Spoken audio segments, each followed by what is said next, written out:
Good afternoon, students. Today, here in ADCI, I am going to speak or I am going to take up the topic that is Delhi Sultanate. Now, as we all know that Delhi Sultanate, we can also consider it as a starting of an medieval period in India. But still, if I have to speak and if I have to tell you of medieval period in a very chronological way, let me tell you that year 712 is considered as very important in the history of India because Muhammad bin Qasim had invaded India and it was the first Arab invasion of India.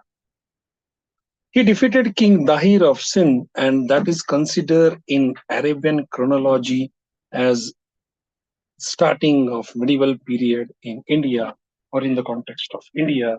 We can also call this period as the period of Islamic invasions, period of establishment of Islamic rule in India, and we can also consider this as an advent and emergence of Rajputs in the political circle or on the political platform of India. My dear students, as Muhammad bin Qasim invaded in 712, there was a series of Arab invasion on India. Indians many a times repulsed. I would like to take the name of two such great kings. One was that is Nag Bhatt of Gurjara Pratihara dynasty, who repulsed this Arabian invasions very successfully.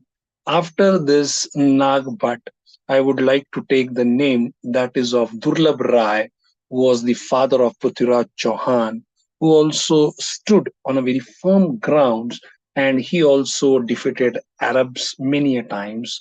The third ruler, which I would like to tell you, who successfully confronted the situation and faced the Arabian invasion was Vijay Chand, father of Jaichand Rathod of Kannauj. So this period we can study as a period of invasions of India from Middle East, that is, we can say Islamic invasion or the rulers basically who invaded India, people who were invading India, they were basically followers of Islam. Basically, we can call them as Seljuks, non-Ilbari Turks who were residing in Afghanistan and who invaded India many a times after Arabs. Now, advent of Rajputs that we all know Agnikula theory. This theory is very important for all sorts of or all types of government examination. That on Mount Everest there was a sacred fire lit by the Brahmins, and it is said that from this Agnikula emerged the four clans of Rajputs, that is of Chahamanas, Chauhans, that is of Solankis, then the third clan that is of Jodhas and of Kushwahas, the rulers of Jaipur.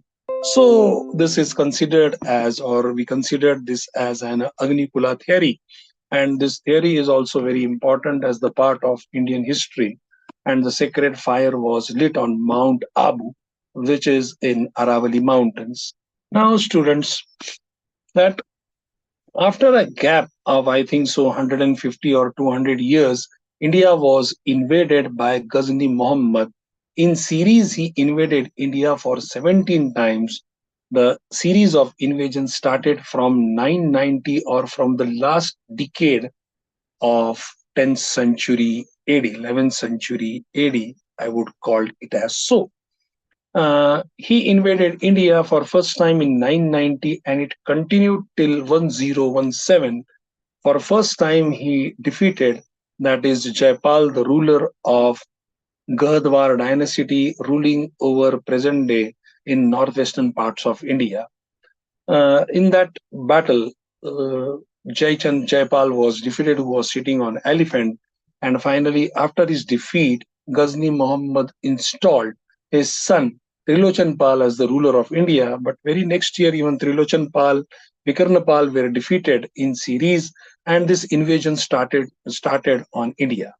But again, after this invasions of Ghazni Muhammad, who was also called as Yamini Uddaulah because he belonged to Yamini dynasty, there was a gap, I think so, of 120 or 30 years, more than that, rather than 150 years, because again in 1192, Ghurid ruler Shahabuddin Ghuri invaded India, and in the first battle of Tarai Thaneshwar near Vaihind of Haryana, he was defeated by Prithviraj Chauhan. But second time, that is in 1193, he defeated Prithviraj Chauhan in the Battle of Vaihind. These dates are very relevant. 1192, first battle of Thaneshwar, 1193, second battle of Thaneshwar, in which Prithviraj Chauhan was defeated, carried to Kabul by Ghori, Shahabuddin Ghori from Ghur in Afghanistan. Ultimately, in 1194, he also defeated Jaipal Rathod in the Battle of Chandavar, and he left his lieutenant, he left his, means what do you say, second in command, Kutubuddin Aibak, to take care of Indian positions in India. Kutubuddin Aibak then tried to consolidate the rule of Ghurids till the time or date Shahabuddin Ghuri was alive. After the death of Shahabuddin Ghuri, he tried to become an independent ruler, but he had to face a stiff opposition from Abacha, Ilduj, and Ali Mardan Khan. Somewhere he tried to pacify them by establishing a blood relations, but then Aibak, he was there from 1204, since the time he became independent, till 1210. He died in, I think so, Lahore. It is very much confirmed he died in Lahore while playing a sort of polo. He fell from horse and he got a very bad injuries in which he succumbed or he died. His great thing or highlighting points or factors of his life was that he built Qutub Minar and Adai Din Ka Chopra in India. That is, we can take down this as an architecture of his times, and this was in real sense the starting of slave dynasty on India. After him, in 1210, he died.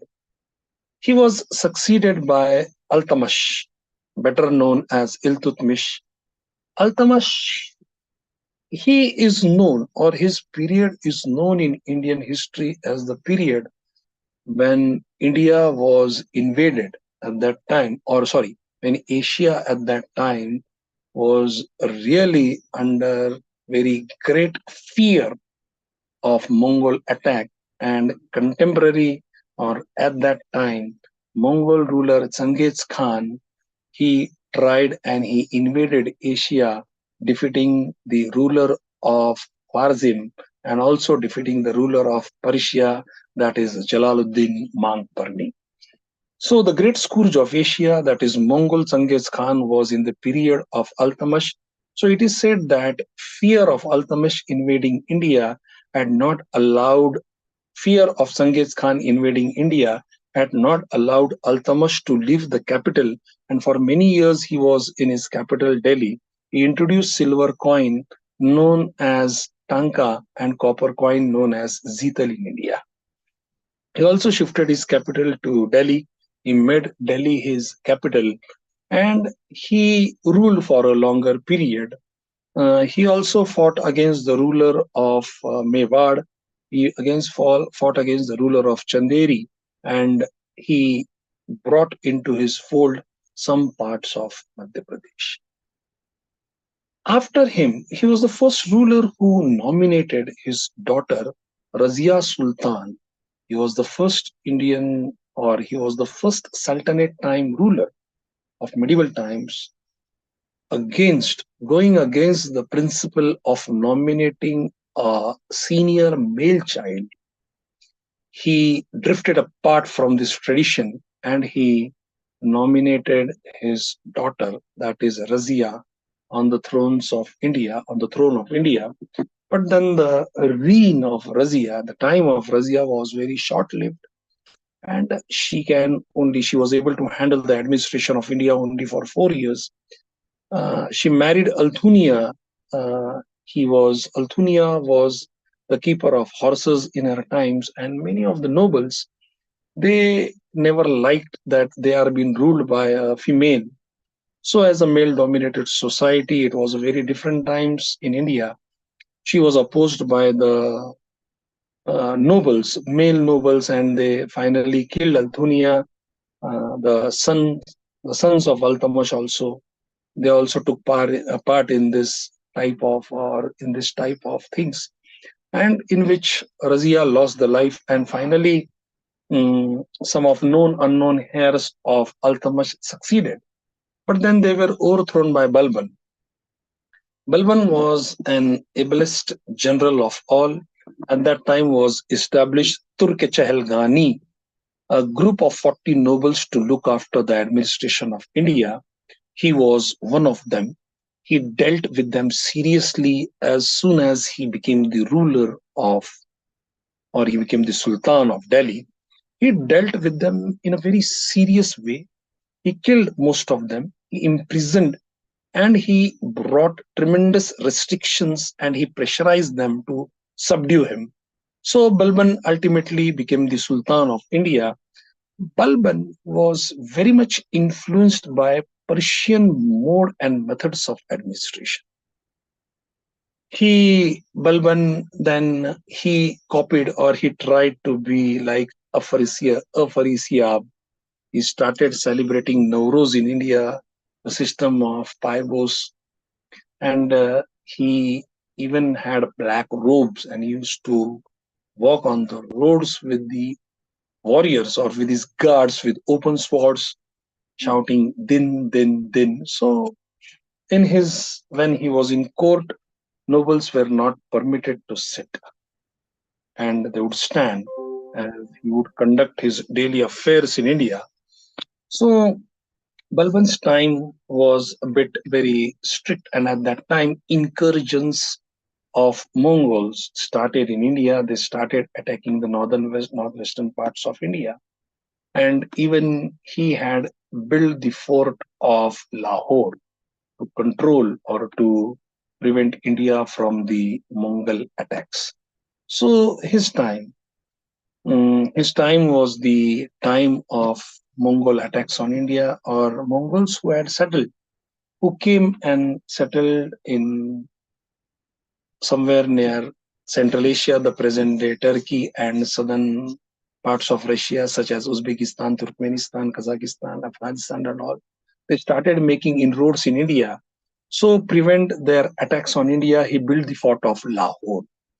Balban, he also ruled for a very longer period of time, but he was depressed when his son Bughra Khan was killed in Bengal in an military mission. Some attack or some military campaign was undertaken and his son died there. So he was a bit depressed. And after him, he died soon. So his grandson Kaikubad, was nominated or brought to the throne of Delhi. But again, the nobles under Ghiyasuddin Khilji, they revolted and they brought down the family of Balban. They removed them, and Ghiyasuddin Khilji, took over the reins as Sultan of India or Sultan of Delhi. Ghiyasuddin's reign was very short-lived.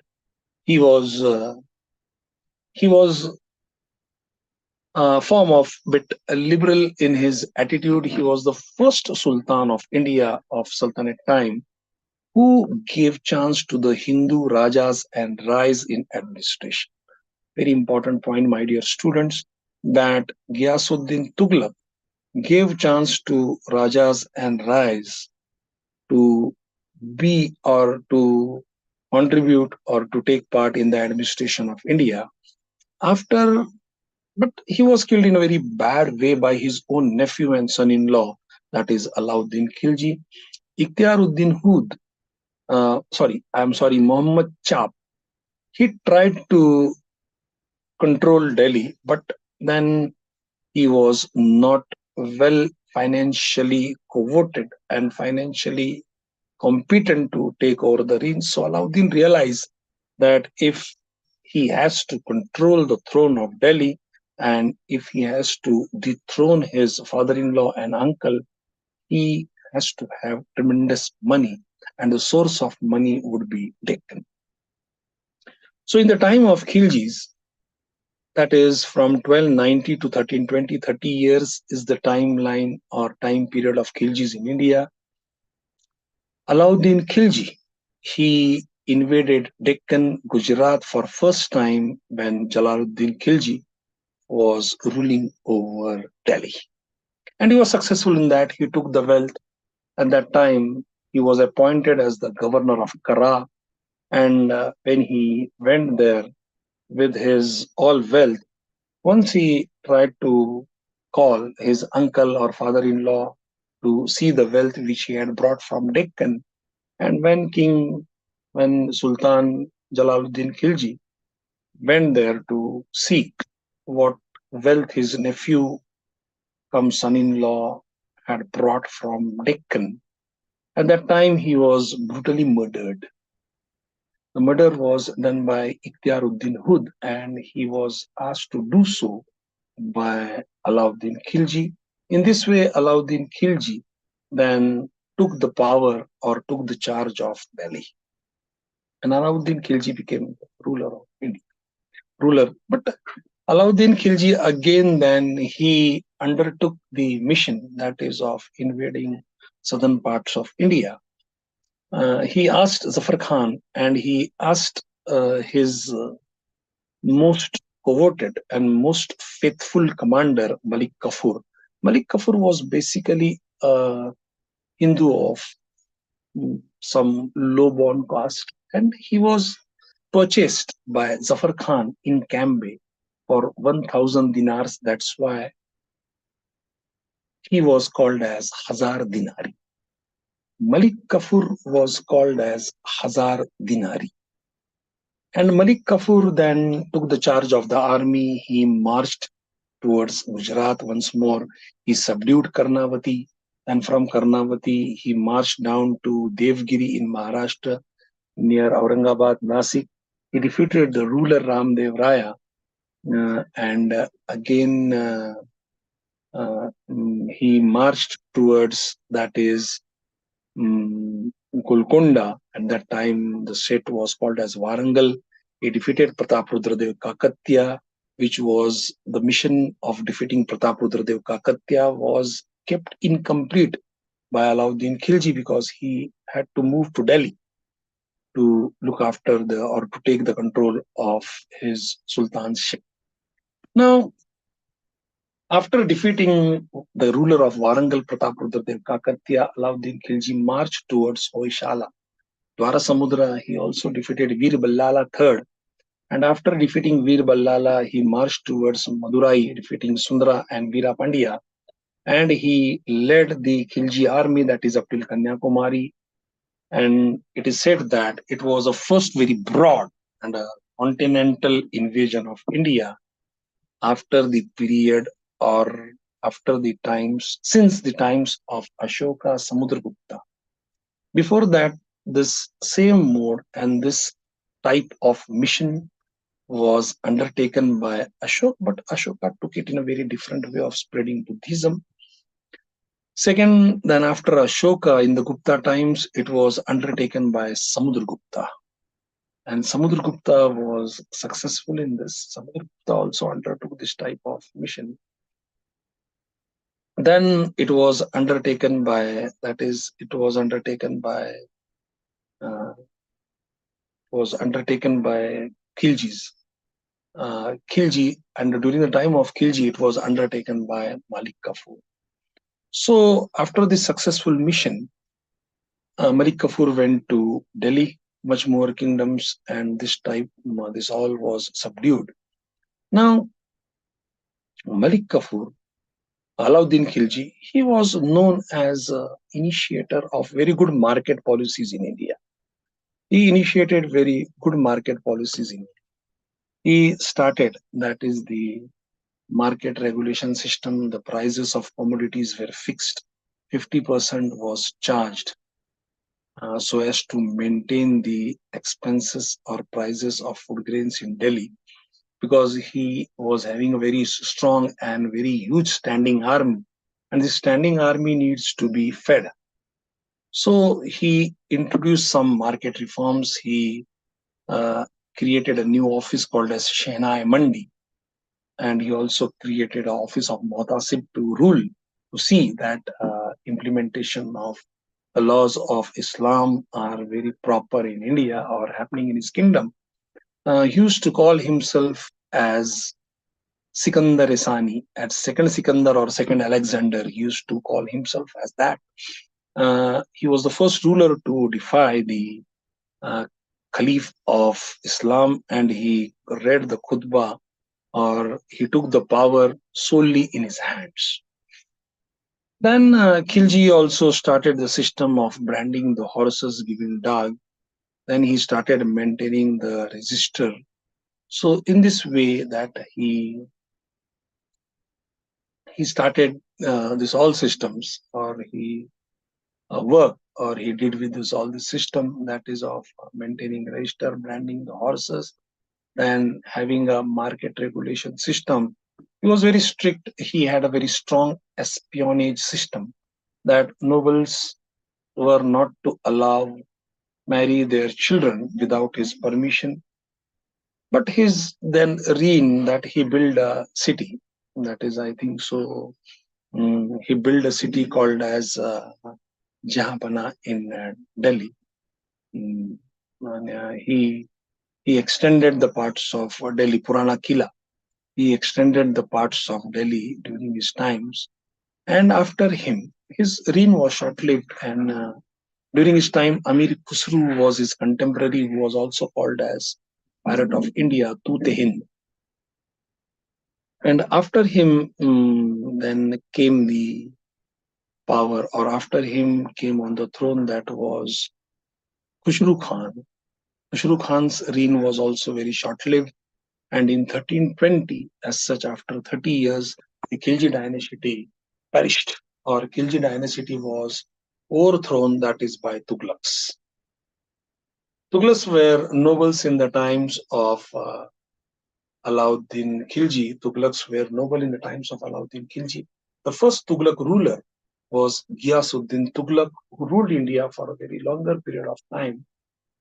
Not that longer as Muhammad and Firoz Tughlaq, but then still he was succeeded by Muhammad Tughlaq. Muhammad Tughlaq took the charge of India from 1328. He was there till 1350s for a very longer period of time, and his time was known as a time of great experimentation in India. First thing, he uh, transferred his capital, that is from New Delhi to Daulatabad. He totally built the capital. He was, or he willingly borne the expenses of all the soldiers, right from, even it is said that Delhi was emptied at that an extent. Even the dogs, even the horses and animals were forced to move out of Delhi, and people were paid. People were given the rations and all to move from Delhi to Daulatabad. He tried to make Daulatabad as the capital of India, but it was not successful.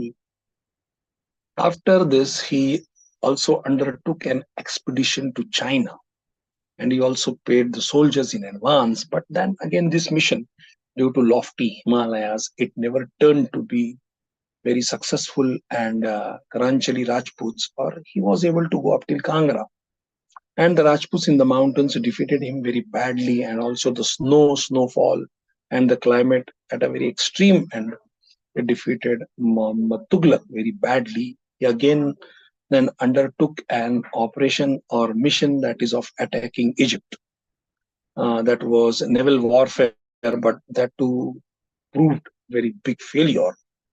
Then he tried to introduce a paper currency in India, copper currency or currency, and that too proved a very big failure in India. In his times, Delhi Sultanate started disintegrating. 1336 disintegrated Vijayanagar first, established by Hariyar Bukka. 1342 was establishment of Bahmani Empire, Malwa, Gujarat, Bengal, then the kingdom of Jaunpur of Sharki dynasty drifted apart from the Delhi Sultanate. So it was a very big blow to the prestige of Tughlaqs, and totally it was a big blow to the Delhi Sultanate. Now, students, after him, as Delhi treasury or royal treasury was really empty. It was very difficult to go on administrative expenses, but he started some new departments such as Diwani Bandagan, Diwani Koh, Diwani Insha. Like this department, he started. Diwani Koh, I think so. It was started by Firoz Tughlaq. Firoz Tughlaq, who introduced the system of giving takawi, loans to the farmers so that farmers should go for agricultural practice. He built up Satluj canals. He did the provisions of water to the farmers. He brought a very big parts of barren land under agriculture. He cultivated that agricultural lands, and he supported agriculture in a very large way. So this was the time of Firoz Tughlaq. Firoz Tughlaq's reign was also a bit extended. But what happened that in 1399, Tamerlane, as what he said, ruler of Uzbekistan, Samarkand, he invaded India, and he gave a very big blow to the Tughlaq power. And Tughlaq Empire was disintegrated. It was not able to stand. Tughlaq Firoz Tughlaq was not able to, I think so, his inheritors. Firoz Tughlaq was not there at that time. His inheritor was not able to face Taimurlang, and they were badly defeated. He carried tremendous wealth and artisans from India to make huge buildings in his own part of Uzbekistan. His tomb is in Samarkand, a very fantastic monument and really a fine specimen and gem of Islamic art. So by 1407 or 9, if I'm not wrong, Tughlaq and their power on India came to an end. And they were replaced by Sayyids. Khizr Khan was left in India by Tamerlane. Sayyids, this name is very important and holy and revered in Islam, in Muslim community, because it is said that they are very close akin to Prophet of Islam, that is Prophet Muhammad. So this first ruler of Sayyid dynasty, Khizr Khan, he became the ruler, and he used to call himself as Rayyat-e-Ala. He never proclaimed himself as the king, and he used to sit along with the nobles on floor. He never sat on the throne. He used to consider himself as Rayyat-e-Ala. He is there to look after the welfare of Rayyat, means of subject. And then after him was, that is, I think so, Muhammad Khan, and their rule came to an end in 1450-57 by Bahlol Lodi, who was a horse trader, and he took over the charge, or he controlled Delhi Sultanate, that is establishing the Lodi dynasty. Bahlol Lodi was very strict and a very able administrator. He was a horse sailor, and he was succeeded by Sikandar Lodi. Sikandar Lodi captured the Sharki kingdom, that is of Jaunpur, by defeating the last Sharki ruler. And he also shifted his capital from Delhi to Agra because he wanted to control the attacks of attack of Rana, that is Rana Kumbha of Mewad used to attack Delhi. So he wanted to check that attack on his kingdom should not take place. He wanted to check the rising supremacy or rising power of the Rajputs. So he shifted his capital. He developed Lodi Gardens, that is there in Delhi. And Sikandar Lodi, he also introduced a Sikandari Gaz, which is his contribution to the revenue system of India. Then after him came to throne, that is Ibrahim Khan Lodi, the last of the Lodis, and he was short-tempered. He was defeated by Rana Sanga in the battles of Udatoli and Samel. And he was short-tempered, due to which many a times he insulted his own nobles. He also insulted Dilawar Ali and Alam Ali Khan Lodi, who went to Babur and asked them to ask Babur to invade and conquer India. So it is said that Babur then, who was also eyeing and who had a very grand desire to come to India and attack Punjab, because he was facing a very tough times against Shaibani Khan, the Uzbek general. So Babur also came to India at the first time in 1519. He went back, but again he came up till Bhira, but again he went back. But once he was, when Alam Ali Khan, Dilawar Ali Khan Lodi met him personally, and they convinced him, persuaded him to conquer and to attack India. Then he took the step and firm decision. And the first battle of Panipat was fought on 21st April 1526, in which heavy artillery and matchlock men and ammunition of Babur played a very important role. And Indian elephants of Lodi army proved that they are not a very concrete challenge to the artillery, a new method of war or defense introduced by the medieval Turks and Mongols in their army. Indian elephants proved to be failure, or they were not successful. And the artillery of Babur proved to be of great success, and Lodis lost the first battle of Panipat, and Mughal power or Mughal rule on India was established. So, students, this was an end of Delhi Sultanate. We have many fantastic specimens of art and architecture in India. Now, Asafzahi dynasty of Gujarat is a matter of separate lecture, and Ilyasi dynasty of Bengal is a matter of different. It is a very we need a very different lecture. Sharqi dynasty, we need a different lecture. But in general, this was an overview in nutshell at what happened of Delhi Sultanate. Finally, in 1526, by an establishment of Mongol rule, Delhi Sultanate, or in succession, all the dynasties which we now had seen of, came to an end, and a very new era in Indian history, which was going to survive and sustain for next 300 years, was the introduction or advent of Mongols in India. So, students, by this I stop and I bring down the curtains for the day. I'll meet you again with the Mughal history or arc and architecture of the Delhi Sultanate time, along with the administrative reforms. Till that time, thank you and have a nice day.